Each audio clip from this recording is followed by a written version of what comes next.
Uh, I really want to make a Hannibal movie. Hannibal. I know I was talking to my friend. Well, I have one. I have a friend. He's Norwegian, and where most Irish people are very susceptible to the Hand of Sauron or Sauron. Um, my Norwegian friend seems to be very well travelled and immune to these persuasions of hating and rejecting me. I have a friend, and he told me it's not really Hannibal. It started with Manhunt, and then Hannibal only became a character or something kind of in it. But I really want to make a Hannibal movie. So I've been watching them loads, and they're so good. I copped on very quickly. He's like, oh, he's feeding the flutist to the fucking chairboard. I really want to make a Hannibal movie. Anthony Hopkins, anyway. And I really wanted to make Jesus movies. Jesus, Apostles, and King David movies. And I wanted to work with Anthony Hopkins, and I think it's very strange that Anthony Hopkins also released it. And apparently a very respectful movie. And it's a hard topic to be respectful regarding the women around Christ, Mary Magdalene, or is Mary somebody's. Um, so it looks good. It looks more respectful, very respectful. Better than The Chosen. I don't know what that's about. I watched 2 seconds. Oh man, 2 seconds. Judas appears in some scene and says Shalom. And like at that time, Shalom was a child prostitute dancing for Herod, who was semi connected to the birthright of John the Baptist. And her mother, Herodotus, wanted Shalom to dance for Herod. It's like, she'll be safe, she'll be happy, she'll have everything she needs. And Shabbat Shalom means, Shabbat means good home or peace or find a good home. So Shabbat Shalom means, give Shalom a good home and the world will be happy. Take care of John the Baptist and all his children. Which is what Jesus did, and then Jesus became a Lord. Um, so it's just hilarious. Like, they didn't even say Shalom back then. Shalom was just a girl that was actually a dancer around that time. A child prostitute kind of thing for somebody.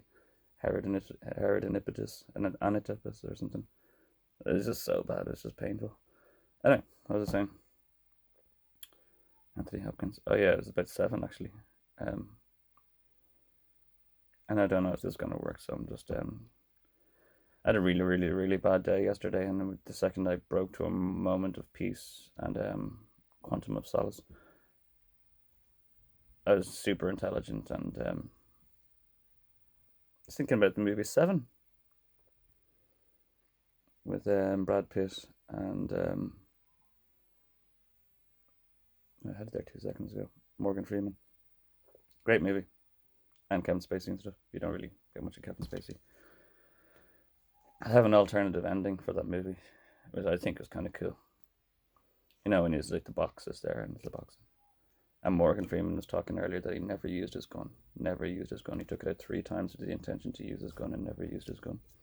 I thought a nice alternative ending would have been Brad Pitt's like, nah, no, no, puking. He's just about to wrath on this mofo. And Morgan Freeman just, you just hear a gunshot and it's Morgan Freeman holding the gun. And Morgan Freeman kills John Doe to spoil his big scene. And it'd be cool then because it's police duty. He had an upper hand on the situation. Morgan Freeman kills him. And there was I also kind of had a post monologue because he just ends on "Oh, I'll be around." I was like, what the hell kind of cadence is that? Oh, I'll be around. I had a kind of cool thing about there's no end to this work, or John Doe didn't get his happy endings. Like, happy endings. I don't know if there are any happy endings. I don't know if there's any end to any of this. Or something, I can't remember. I had a good one for that. Happy endings. John Doe didn't get it because Morgan Freeman spoiled it by killing John Doe. Not in wrath, but just police duty. And spoiled um, Brad Pitt from getting his wrath. Um,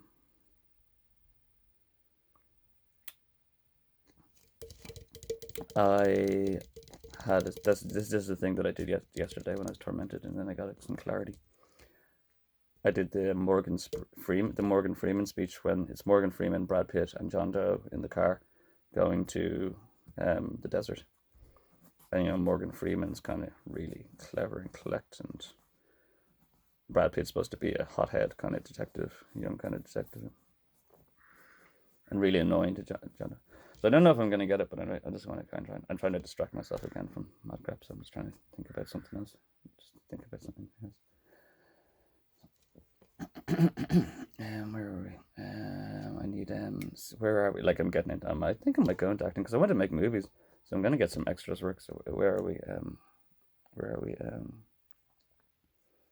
The things I have done, John Doe, will be talked about and contemplated and studied for years to come.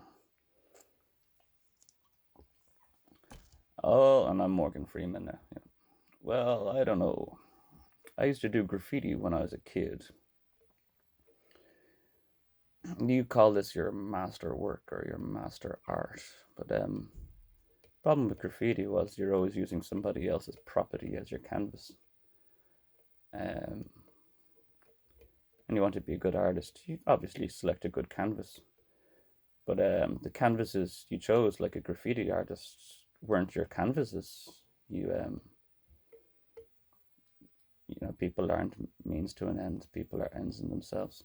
And then John Doe does the replies like, "What? A filthy prostitute, a serial killing pederast, a crackhead pederast, some man who was so bad he couldn't stuff enough food in his face." And he goes through the whole thing, and it's like, yes, yes, yes, I agree. Yes, yes. And you feel like you can justify yourself like a graffiti artist to spray painting on dilapidated buildings or spray painting maybe on some posh fancy building because you want to some solicitors and women that he might have killed. But in all of these cases, most graffiti is considered selfish and pornographic, as in it lacks any intellectual merit whatsoever. These dilapidated buildings would have been disappeared and forgotten. Your graffiti on any fine building would be wiped away and forgotten. The only thing that keeps your work from being utterly pornographic, Mr. Doe, is that you choose to focus them on some intellectual point of the 7 deadly sins. And I don't think that you've anyway brought any amplification or exposition or resolution to the condition of these 7 holy vices. They're holy in themselves because they're necessary in themselves. They're necessary. What that one's like?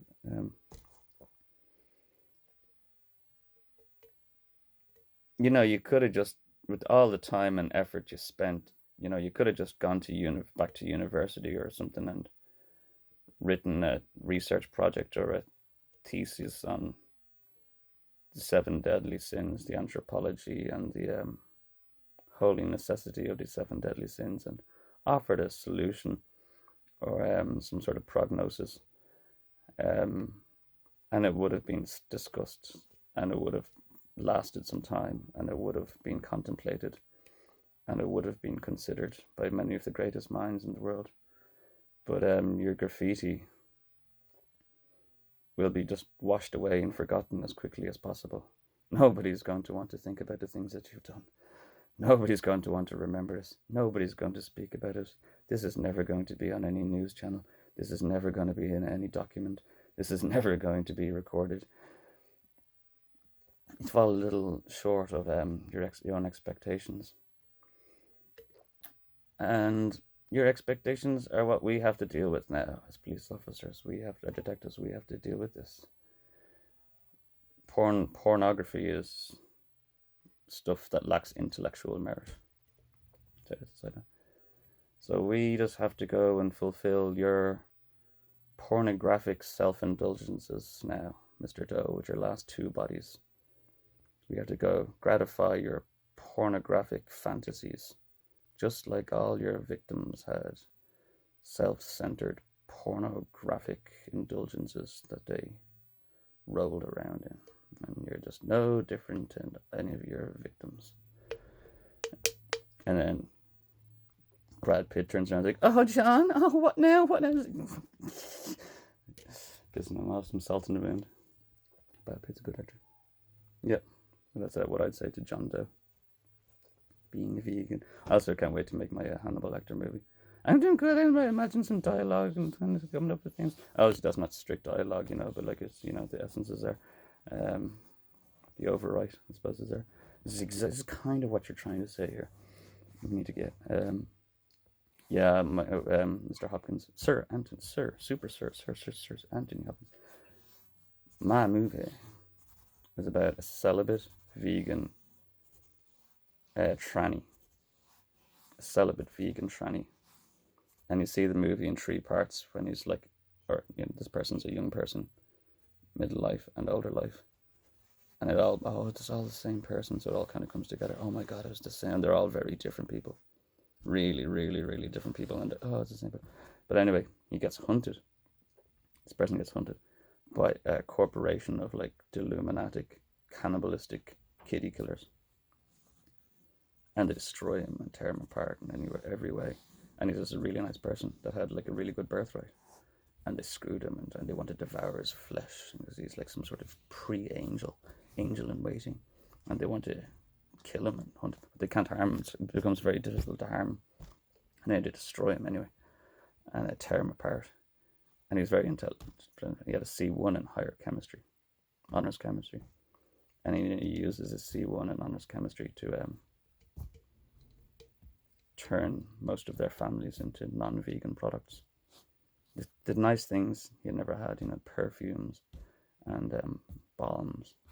And it's really cool seeing I wanted Daniel Day-Lewis to do a cameo as the dad of like one of the rich girls that gets abducted. Or maybe I'll just do one woman as abductor, and it's Daniel Day-Lewis is like a pheasant hunting screaming, when I get that psychopath, I'm calling on him. And you see his wife there, and she has the food, and he's like, I can't eat. You see Daniel Day-Lewis there with like a horse and a stake into his mouth. When I get him, I'm going to cut his balls off. I'm going to rip the shit out of him. Because he's one of the Illuminati kind of guys. And then, like, you see the celibate tranny just like peeling a bit of cucumber, eating a tiny bit of cucumber, and like the girl in a bath next to him, like bubbling away and making perfume. Yeah, it was good scenery. Don't have to close it though. There's no cadence. I was thinking just the victory of him turning them into products, non-vegan products, and gifting the very wealthy families some vegan products, a selection of the finest handmade vegan, non-vegan products. And I think we just leave it at the end. Just leave it as a comedy. That at the very end, the person just gets the justice. I think that we probably have to have a scene where he gets shot down or something. It might be a nice comedy for a change. I don't know. Anyway, get in touch, if you wouldn't mind getting in touch. I'll only work with Roman Polanski. You know what I mean? Or like anybody that Roman Polanski nominates. It's probably early. Just to let you know, Sir Anthony Hopkins. Yeah. And we can make some Jesus movies and a Hannibal movie. I want to make a quirky Titanic movie. Loads of movies.